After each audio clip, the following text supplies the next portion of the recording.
ஹல்லேலூயா, ஹல்லேலூயா. எனக்கு அன்பான தேவஜனமே, இன்னைக்கு முதலாவது நான் ஒரு காரியத்தை நான் சொல்லணும். நான் தாமதமா வந்திருக்கிறேன். நீங்க 7 மணின்னு சொன்னார், எனக்கு 7 மணி சொன்னார். ஆனால் கால தாமதம் ஆயிட்டு, அதுக்கு வேற ஒன்றும் காரணம், மதுரையிலிருந்து வர வேண்டிய என்பதனால நாங்கள் பிக்கப் பண்ணிட்டு மறுபடியும் போய் ரெடியாகி வர வேண்டியதாயிடுச்சு. அதுதான் ஒரே காரணம். இது என்னுடைய வழக்கமே கிடையாது.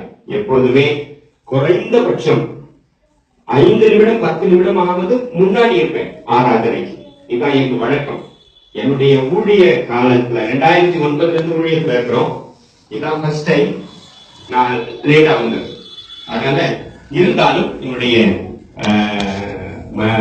இந்த கால தாமதத்துக்காக உங்களிடத்துல நான் வருந்தி நான் உங்களிடத்துல கேட்டுக்கொள்கிறேன். இது என்னுடைய வழக்கம் இல்லை.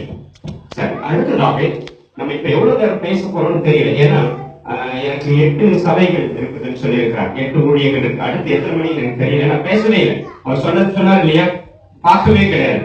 நான் 2-3 நாளா, இது வந்து 2 வாரத்துக்கு முன்னாடி பிக்ஸ் ஆனது. கான்டாக்டே பண்ண முடியல. நான் நேற்று ரொம்ப ட்ரை பண்ணேன். எனக்கு அறிமுகம் பண்ணவரை எல்லாரையும் ட்ரை பண்ணுவோம், இவரையும் ட்ரை பண்ணுவோம். இவர் எனக்கு போன் நம்பர் கிடையாது என்கிட்ட. அப்போ கிடைக்கல. நைட்டு 10:30 மணிக்கு மேலதான் எனக்கு கான்டாக்ட் ஆச்சு. பட் ஆனா முடிவாயிடுச்சு. அவரும் சொல்லிட்டு இருந்தார், இது இல்லாம இன்னொரு ஊழியம் இருக்கிறது, 9வது ஊழியம் ஒன்று நடுவில் நடக்க போகிறது, அதுக்கும் நான் கடந்து போக வேண்டியிருக்கும். ஆகவே இவ்வளவு ப்ரோக்ராம்ல நம்ம வந்திருக்கிறோம். இருந்தாலும் ஆண்டவர் உங்களுக்கு சொல்ல வேண்டிய காரியத்தை நிச்சயமாக வெளிப்படுத்த போகிறார். நான் நினைச்சிட்டே இருந்தேன், என்ன பேச போறோம் அப்படின்னு சொல்லி. நிறைய ஆயத்தங்களோடு வந்திருக்கிறோம், நிறைய பேசுவதற்காக. ஆனா அதுக்கு எவ்வளவு தூரத்துக்கு நீங்க ஆயத்தமா இருக்கிறீங்க? சின்ன பிள்ளைங்க பசங்க அங்க பாத்தீங்களா, அவங்க டிஸ்கஷன் நடந்துட்டு இருந்தாங்க.